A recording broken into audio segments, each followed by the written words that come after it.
Hi hello எல்லாருக்கும் வணக்கம். EPS மற்றும் ஓபிஎஸ் இவங்க 2 பேருக்கும் நடுவில் நடக்கிற சண்டை நமக்கெல்லாம் தெரிஞ்ச விஷயம்தான்.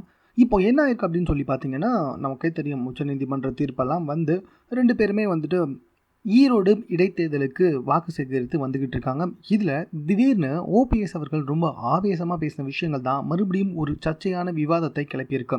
அதாவது இனிமே அவர் பேரை கூட நான் சொல்ல மாட்டேன், அந்த தகுதியே அவருக்கு கிடையாது அப்படின்னு சொல்லிட்டாரு. யாரா அந்த அவரு அப்படின்னு சொல்லி பார்த்தீங்கன்னா, வேறு யாரும் கிடையாது, நம்மளுடைய இபிஎஸ் தான்.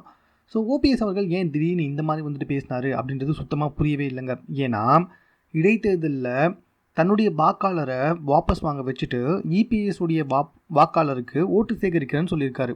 அப்படி இருக்கும்பொழுது திடீர்னு எதுக்காக இப்படி ஆவேசமாக பேசினாரு அப்படின்றது சுத்தமாக புரியவே இல்லைங்க. நீ என்ன வேணாலும் பேசிட்டு போ, எப்படி வேணாலும் உளறிக்கோ, ஆனால் மறுபடியும் சேர்ந்து இந்த கட்சியை வந்துட்டு எடுத்துகிட்டு போகிறதுக்கு வாய்ப்பே கிடையாது, நான் ஒருத்தன் தான் தலைவன் அப்படின்றதுல ரொம்ப ரொம்ப விடாப்படியாக இருக்கார் நம்மளுடைய இபிஎஸ். இந்த விஷயத்துக்குள்ளே பிஜேபியே வந்துட்டு உள்ளே பூந்தாலும் உனக்கு என்னப்பா, உனக்கு நாங்கள் ஆதரவு கொடுக்கணும் அவ்வளோதானே கொடுக்குறோம், அதை விட்டு சும்மா கட்சி ஒன்றுலாம் சொல்லாத அப்படின்னு இபிஎஸ் வந்து ஓரளவுக்கு எகிரி போகிற அளவுக்கே வந்துட்டார். ஆனால் ஓபிஎஸ் இப்போ வரைக்குமே வந்துட்டு பிஜேபி என்ன சொல்லுதோ அதுதான், பிஜேபி என்ன பண்ணுதோ அதுதான், பிஜேபி தான் எங்களுக்கு எல்லாம் அப்படின்ற மாதிரி பேசிக்கிட்டு போயிட்டுருக்காரு.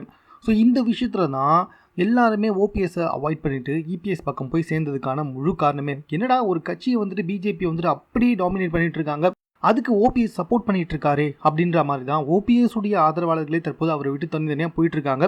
இந்த நிலைமையில் திடீர்னு ஆவேசமாக வந்துட்டு இனிமேல் ஒரு பேரை கூட நான் சொல்ல மாட்டேன், அந்த தகுதி அவருக்கு கிடையாது அப்படின்னு சொன்னது வந்துட்டு ஒரு மிகப்பெரிய என்ன சொல்கிறதுங்க ஒரு சர்ச்சையை கிளப்பியிருக்கு. ஏன் அப்படின்னு சொல்லி பார்த்தீங்கன்னா, இப்போ ஈரோடு இடைத்தேர்தல் போயிட்டுருக்க டைமில் இவர் கட்சியுடைய வேட்பாளருக்கு ஆதரவாக பேசுவார்னு சொல்லி பார்த்தீங்கன்னா, கட்சியுடைய தலைவரான இபிஎஸ்ஸே வந்துட்டு இந்த மாதிரி கடுமையாக தாக்கி பேசின விஷயங்கள் தான். இது இன்னும் அதிமுகவுக்கு ஒரு மிகப்பெரிய பின்னடைவை கொடுக்கும் அப்படின்ற மாதிரி பேசப்பட்டு வந்துகிட்டு இருக்கு. எது எப்படியோ இடைத்தேர்தல் அதுவுமா இப்படி பேசணும் அப்படின்ற மாதிரி அதிமுக தொண்டர்களே வந்துட்டு இப்போ ஓபிஎஸ் மேலே செம்ம கடுப்பாக வந்துகிட்டு இருக்காங்களாங்க. ஸோ இது சம்மந்தமாக உங்களுடைய கருத்து என்ன அப்படின்றது நீங்கள் கமெண்ட்டில் தெரியப்படுத்துங்க. மேலும் இது போன்ற செய்திகளை உடனுக்குடன் தெரிந்து கொள்வதற்கு நம்ம சென்னை சேனலை சப்ஸ்கிரைப் பண்ணுங்கள்.